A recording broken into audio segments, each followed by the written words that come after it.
আমরা সর্বপ্রথম আল্লাহ পাকের দরবারে শুকরিয়া আদায় করছি যে মহান আল্লাহ তাআলা আমাদেরকে বিভিন্ন জায়গা থেকে পবিত্র এক মজলিসে দোয়া করেছি হাজির করেছেন, যে মজলিসটার গুরুত্ব অত্যন্ত বেশি। এই জায়গাটাতে একদিকে শিক্ষা প্রতিষ্ঠানের শুভ উদ্বোধন, অপরদিকে আল্লাহর মেহমান খানায় কাবার জিয়ারতকারী রাসূল করিম সাল্লাল্লাহু আলাইহি ওয়াসাল্লামের রোজা মুবারক জিয়ারতকারীদের নিয়ে হজযাত্রীদের নিয়ে একটা দোয়ার অনুষ্ঠান, এটা একটা গুরুত্ব আলাদা আছে। আলহামদুলিল্লাহ, যার কারণে আমরা আল্লাহ পাকের দরবারে এত শুকরিয়া আদায় করে দিচ্ছি। সকলে বলুন আলহামদুলিল্লাহ। তারপরে পরে দরুদ ও সালাম অবতীর্ণ হোক প্রিয় নবী হুজুর পাক সাল্লাল্লাহু আলাইহি ওয়াসাল্লামের প্রতি। সকল হুজুর সাল্লাল্লাহু আলাইহি ওয়াসাল্লাম। শিক্ষার গুরুত্ব ইসলামে অনেক অনেক বেশি। শিক্ষার সাথে শিক্ষা এবং অশিক্ষা এর গুরুত্বটা অনেক। আলো আর অন্ধকার, দিন আর রাত, শিক্ষাকে আলোর সাথে তুলনা করা হয়েছে। অশিক্ষা মূর্খতাকে রাতের সাথে অন্ধকারের সাথে তুলনা করা হয়েছে কোরআন শরীফের মধ্যে।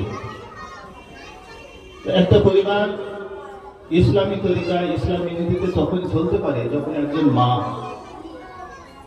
ধর্মীয় শিক্ষা শিক্ষিত হবে, তখন সেই পরিবারটা ইসলামী নীতির উপর চলবে। কারণ মা যদি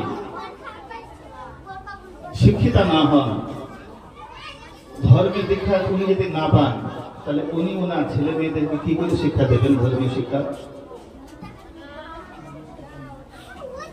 আমি হয়ে আপনারা হন, আমাদের ছেলেপুলেরা হোক, স্কুল মাদ্রাসা কলেজে যাবে খুব বড় হয়ে, কিন্তু সে যখন প্রাথমিক শিক্ষাটা পাবে সে কোথায়? সে তো পাবে মায়ের কোলে। মা যদি শিক্ষিতা না হন, তাহলে বাচ্চাকে শিক্ষিত ধর্মের দিক দিয়ে দীক্ষা দিবে কি? তো মা যদি একজন শিক্ষিতা হন, ভালো নারী হন, তাহলে অবশ্যই সে তার ছেলেকে, সে তার মেয়েকে ধর্মীয় শিক্ষা শিক্ষিত করবে। ভাই তাজ মোহাম্মদ সাহেব যে উদ্যোগটা নিয়েছে অত্যন্ত প্রশংসনীয়, খুব ভালো কাজ। গ্রামের বয়স্ক মহিলাদের নিয়ে সহিষ্ণুভাবে কোরআন শিক্ষার একটা মজলিস, একটা আসর করবেন। তার সাথে সাথে কিছু হালাল হারাম প্রয়োজনীয় জিনিস প্রাথমিকভাবে ওনার সঙ্গী সাথীদের নিয়ে শিক্ষার ব্যবস্থা করেছেন। আলহামদুলিল্লাহ, এটা খুবই ভালো, অত্যন্ত প্রশংসনীয় কাজ। কারণ শিক্ষা না থাকলে মানুষ কোনো কিছু ভালোভাবে করতে পারে না। এই যে এতক্ষণ ধরে আমার পূর্বে অনেকেই আল্লাহ পবিত্র কাবা সম্পর্কে, হজ সম্পর্কে অনেক কথা বললেন, আপনারা শুনলেন।